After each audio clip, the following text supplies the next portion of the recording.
Assalamualaikum guys, this is Jawad Ahmad on the behalf of English in Afandi Town campus. I am biology lecturer for the session of 2K24 in English in Afandi Town campus. तो आज हम लोग जो है वो biology के first chapter का पहला टॉपिक पढ़ते हैं जो कि हमारे पास है। It is all about cytoplasm. अच्छा, साइटोप्लाज्म के बारे में अगर हम लोग पढ़ते हैं तो साइटोप्लाज्म के बारे में क्या कहा जाता है कि साइटोप्लाज्म का जो लिविंग मटेरियल होता है उसे हम लोग क्या कहते हैं, प्रोटोप्लाज्म। जैसे यहाँ पर आ जाए, फॉर सपोज ये हमारे पास एक कंप्लीटली सेल है and this one is nucleus. अब हमारा जो ये वाला पूरा रीजन होगा, इस पूरे रीजन को हम लोग क्या कहेंगे, now this completely region would be known as cytoplasm.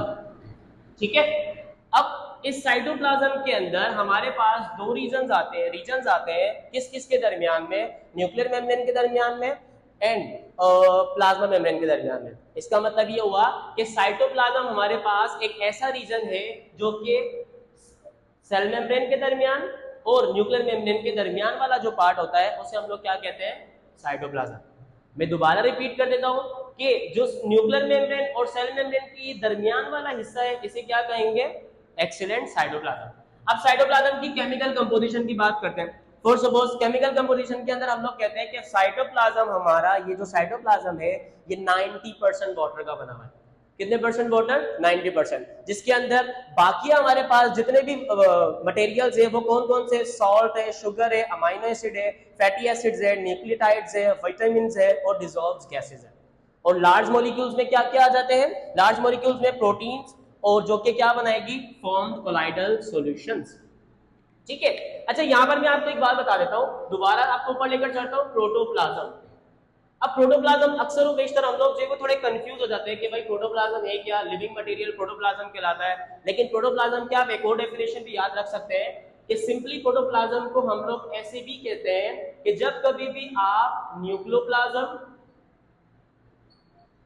को प्लस कर देंगे साइटोप्लाज्म के साथ और कंबाइन करके एक नाम आप देंगे, वो क्या कहलाएगा, एक्सीलेंट प्रोटोप्लाज्म। अब न्यूक्लियोप्लाज्म क्या होता है, न्यूक्लियो मतलब ये न्यूक्लियस वाला रीजन और प्लाज्म मतलब फ्लूइड, मतलब न्यूक्लियस के दरमियान में अंदर जो फ्लूइड होगा that would be nucleoplasm. And cyto means cell and plasm means fluid, मतलब ये जो सेल के अंदर वाला फ्लूइड होगा उसे हम लोग क्या कहेंगे, साइटोप्लाज्म। तो जब आप इस साइटोप्लाज्म और इस न्यूक्लियोप्लाज्म को मिलाकर एक नाम देते हैं, लिविंग मटेरियल बन जाता है और उस लिविंग मटेरियल को हम लोग सिंपली क्या कहते हैं, प्रोटोप्लाज्म। तो सिंपली आप प्रोटोप्लाज्म को इसे भी याद रख सकते हैं, न्यूक्लियोप्लाज्म को जब आप प्लस कर देंगे किसके साथ, साइटोप्लाज्म के साथ। ठीक है। अब आप आ जाए कि साइटोप्लाज्म के हमारे पास कुछ पोर्शंस होते हैं, दो पोर्शंस, पहला इनर पोर्शन और दूसरा है पेरिफेरल पोर्शन। इनर पोर्शन पहला आएगा किसके करीब वाला, न्यूक्लियस के करीब वाला। जैसे यहां पर मैं दो रीजन बना देता हूं, एक ये है और दूसरा रीजन में अपने इस मार्कर से बनाता हूं, दैट इज दिस वन। अब देखिए जो ये वाला रीजन है, ब्लैक लाइन वाला रीजन, ये किसके करीब मिल रहा है आपको, न्यूक्लियर मेम्ब्रेन के करीब मिल रहा है। आपको पता है कि ये हमारी क्या है, इट इज न्यूक्लियर मेम्ब्रेन। अब ये वाला रीजन न्यूक्लियर मेम्ब्रेन के करीब मिल रहा है, तो इस वाले इतने फ्लूइड को, इस करीब वाले हिस्से को जो न्यूक्लियर मेम्ब्रेन के करीब है उसे मैं क्या कहूंगा, I would say cytosol. But ये वाला हिस्सा जो नीचे की तरफ है ये किसके करीब है, दिस इज सेल मेम्ब्रेन, ये सेल मेम्ब्रेन के करीब है, it is towards the cell membrane. तो इसे मैं क्या कहूंगा, इसे मैं कहूंगा cytogel. What it would be called, क्या कहलाएगा ये, वेरी गुड, ये साइटोजेल कहलाएगा।